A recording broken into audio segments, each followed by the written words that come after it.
यहां पर देखिए दावे वादे, आरोप प्रत्यारोप, एक दूसरे पर छींटाकशी, लेकिन सबसे महत्वपूर्ण हो जाता है कि इन सब बातों का जनता पर क्या असर पड़ता है चुनावों से ठीक पहले। तो देखिए सबसे पहला सवाल उत्तराखंड में धामी ने एंटी इनकम्बेंसी को कम किया है क्या? बहुत महत्वपूर्ण सवाल है, क्योंकि देखिए एक के बाद एक दो मुख्यमंत्री के चेहरे बदले गए उत्तराखंड में। सवाल इसको लेकर सरकार पर उठा।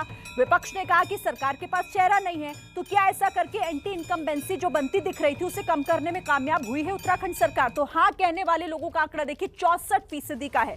64% लोग ये मानते हैं कि हाँ कम करने में कामयाब हुई है, लेकिन 36% कहते हैं कि नहीं, ऐसा नहीं हुआ है, एंटी इनकम्बेंसी अभी भी बनी हुई है प्रदेश में। तो यहाँ पर इसका मतलब ये हुआ कि ज्यादातर लोगों को ये समझ आ रहा है कि उत्तराखंड में जो धामी के हाथ में प्रदेश की कमान दी गई उससे फायदा होगा सरकार को। इस पर बात करने के लिए दो खास मेहमान हमारे साथ लगातार बने हुए हैं। हमारे साथ प्रदीप जी बने हुए हैं और साथ ही दिबांग भी मेरे साथ है। दिबांग, यहाँ तो ज्यादातर लोग ये कह रहे हैं कि धामी के चेहरे पर विश्वास करके यहां फायदा होता दिख रहा है सरकार को, आपको क्या लगता है?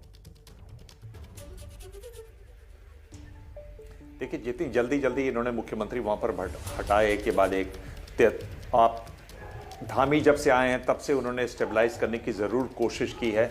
यंग हैं, काम कर रहे हैं लगातार। अगर आप देखें तो पिछले जो मुख्यमंत्री वहाँ पर रहे उनके मुकाबले वो प्रचार प्रसार में भी काफ़ी काम करते हैं और ऐसे स्टेप्स उठाते हैं जिनसे वो जनता से जुड़ें।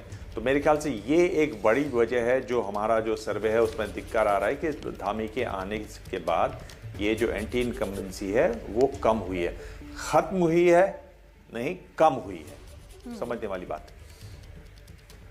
ठीक है, प्रदीप जी भी हमारे साथ हैं। प्रदीप जी, आपको क्या लग रहा है, मतलब धामी एक चेहरा जब लाया गया तो विपक्ष ने सवाल ये उठाया सरकार पर कि बीजेपी के पास चेहरे नहीं है अब उत्तराखंड में, लेकिन ये सर्वे कह रहा है कि कम से कम एंटी इनकम्बेंसी को कम करने में तो कामयाब हो रहे हैं धामी।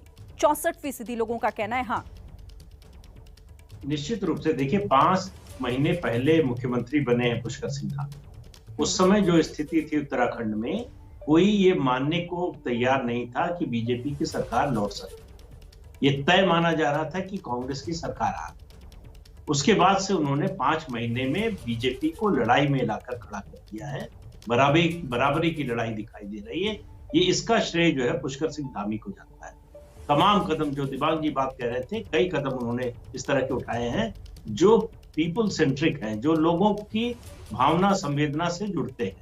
और दूसरी तरफ कांग्रेस की समस्या ये है कि वहां जितने झगड़े हैं आपसी, अभी तक उनके सबसे कद्दावर नेता है हरीश रावत, सबसे लोकप्रिय नेता है हरीश रावत। उनको मुख्यमंत्री पद का उम्मीदवार बनाया जाएगा नहीं बनाया जाएगा, इसकी कोई औपचारिक घोषणा नहीं है। इससे कांग्रेस का नुकसान ही होगा, कोई फायदा नहीं होगा।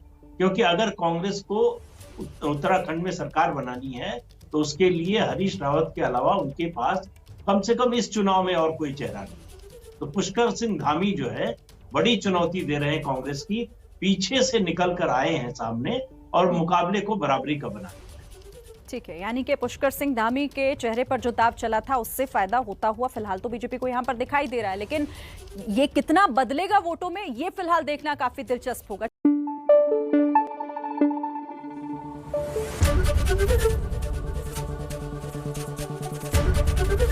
एबीपी न्यूज आपको रखे आगे।